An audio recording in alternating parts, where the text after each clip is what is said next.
Assalamualaikum warahmatullahi wabarakatuh. Tepangkeun nami Abi Dikam Jakaria di kelas 11 MIPA 2. Di dia Abi bade ngaduwikeun lengkah-lengkah hirup sehat nya hareupan virus COVID-19.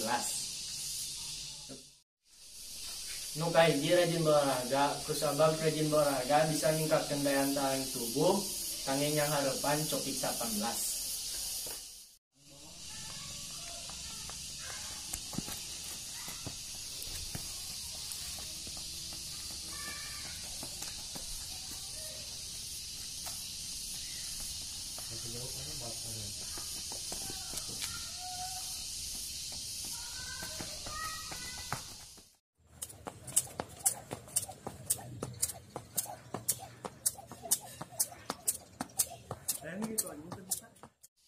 Anu kadua sering-sering wawasuh panangan, kusabab bisa ngahilangkeun kuman-kuman anu aya dina panangan.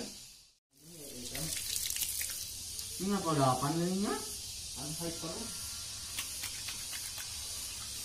mau pakai apa? Panen? Ini sendiri kedua.